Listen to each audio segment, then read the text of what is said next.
One of the things that I did, I discovered when I started taking photographs, was that I really had to be inside the camera.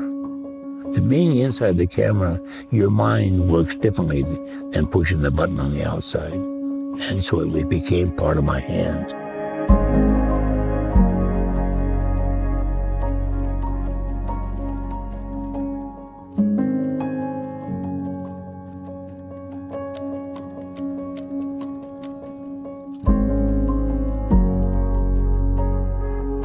I was raised in Mason City, Iowa. I was 3 days out of high school, and I wanted to go to Chicago. I was going to go to become a television engineer. I went to Chicago. I had $48 in my pocket, and luckily I had some friends that lived there. And then I found a job at a publishing company called Scott Forsman. I stayed at Scott Forsman for, 20 years, And then I met my wife, Barbara. We started down that road of matrimonial bliss. After a period of time working at Scott Forsman, having 2 daughters, a dog and a cat, and a mortgage, I decided that I really didn't want to spend the rest of my life working for somebody else. I wanted to be 65 years old and found out that I could do it on my own. I talked to a design friend of mine who was an art director.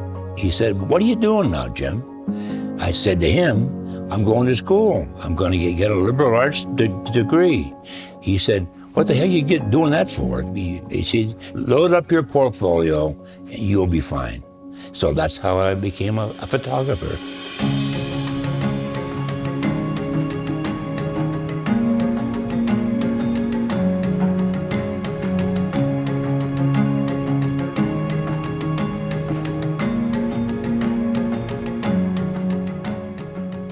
I've always liked people. When I went to Chicago, I could barely talk. I stuttered so badly. And you can't take photographs if you can't talk. I got myself together with some speech therapists. I started taking photographs on my own. I met a lot of really great people, had some marvelous clients. In the course of taking photographs, I did a lot of commercial work, studio work. What was interesting, because I'm kind of a people person, a number of my clients became friends. A lot of my competition in Chicago, they would say to me, why are you spending so much time with these people? You know, you go in, take a photograph, send the bill, and you move on. Well, I didn't do that. I made sure that I talked to them so that I knew what they were about and what I was about. And that made for lasting friendships.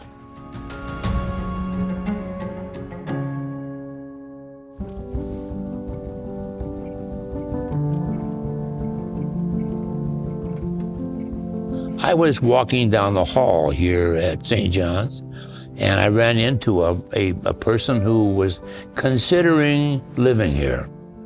So we sat down and talked for a while. At the end of the conversation, he said, as we get older and we pass away, people will remember our name, maybe, but they won't remember what we did. Those words really stuck, as they say, in my craw. And so I gave it some thought, and I decided I would make these books for my grandchildren. My daughter Brooke and I have paired up, and we've made 7 by 7 inch books. And they're in a slipcase, and it's been very satisfying. And out of that process, I've gotten back into taking photographs in a new sense, and I'm using only my telephone.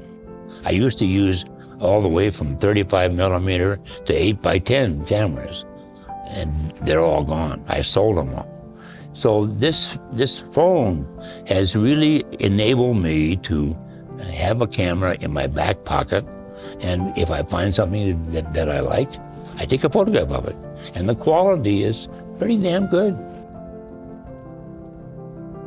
In my old age, I'm 82 now, I found that I could still create images and I could really find ways to communicate my thoughts and my loves to other people.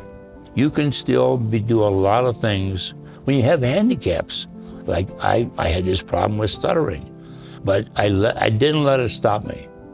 And again, I'm not John Wayne. I mean, I'm just a guy that was kind of likes people.